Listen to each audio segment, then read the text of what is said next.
Doctor Sarvepalli Radhakrishnan Bharat के प्रथम उपराष्ट्रपति और द्वितीय राष्ट्रपति थे।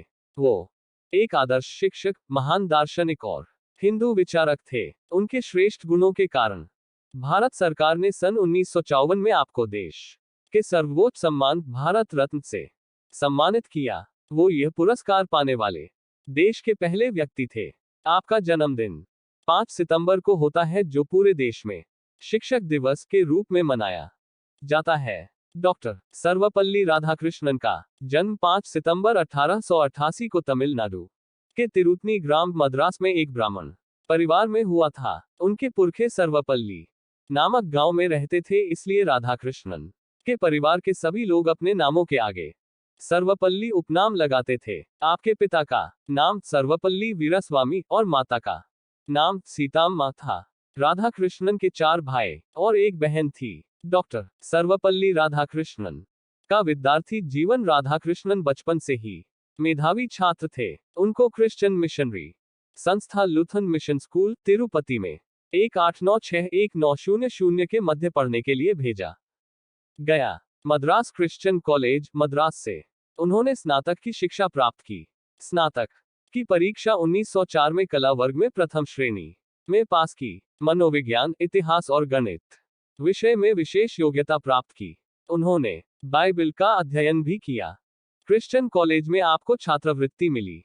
1916 में राधाकृष्णन ने दर्शन शास्त्र में M.A. किया और मद्रास रेजिडेंसी कॉलेज में दर्शन शास्त्र के सहायक प्राध्यापक पद पर नौकरी पा ली। अपने लेखों के द्वारा पूरी दुनिया को भारतीय दर्शन शास्त्र से परिचित करवाया। राधाकृष्णन जी वैवाहिक जीवन। उस जमाने में कम उम्र में शादियां होती थी। 1903 में 16 वर्ष की कम आयु में ही उनका विवाह शिवाकामुक से हो गया। उस समय उनकी पत्नी की आयु मात्र 10 वर्ष की थी। उनको तेलुगु भाषा का अच्छा ज्ञान था। वह अंग्रेजी भाषा भी जानती थी।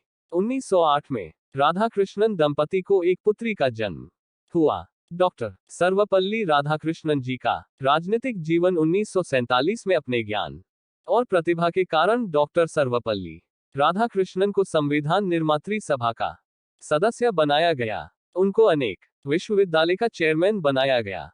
पंडित जवाहरलाल नेहरू 14-15 अगस्त की रात्रि 12 बजे आजादी की घोषणा करने वाले थे, पर इसकी जानकारी सिर्फ राधाकृष्णन को थी। वे एक गैर परंपरावादी राजनयिक थे।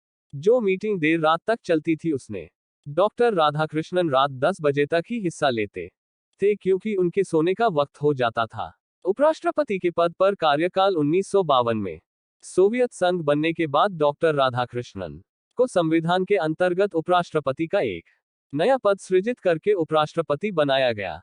पंडित नेहरू ने उनको यह पद देकर सभी को चौंका दिया। सभी लोग सोच रहे थे कि कांग्रेस पार्टी का कोई नेता उपराष्ट्रपति बनेगा। सभी लोगों को उनके कार्य को लेकर संशय था, पर डॉक्टर राधाकृष्णन ने कुशलतापूर्वक अपना कार्य किया। संसद में सभी सदस्यों ने उनके काम की सराहना की। इनके विनोदी स्वभाव के कारण लोग आज भी इनको याद करते हैं। भारत के द्वितीय राष्ट्रपति के रूप में कार्यकाल सन 1962-1967 तक डॉक्टर सर्वपल्ली राधाकृष्णन जी ने भारत के द्वितीय राष्ट्रपति के रूप में कार्यकाल संभाला। राधाकृष्णन जी ने धीरे से उत्तर दिया, भगवान ने एक बार एक ब्रेड के टुकड़े को पकाया जो जरूरत से ज्यादा पक गया, वो नीग्रो कहलाते हैं। उसके बाद भगवान ने दोबारा एक ब्रेड को पकाया, इस बार कुछ अध पका पका, वो कहलाते हैं यूरोपियन।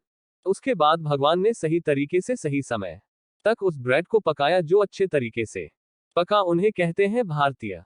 दावा किया जाता है कि जब संसद भवन में दो राजनीतिक पार्टियों के बीच गर्म माहौल रहता था या उनमें बहस छिड़ जाता था, डॉक्टर राधाकृष्णन उन्हें बहुत ही आसानी से संभाल लेते थे और शांति की बातें किया करते थे।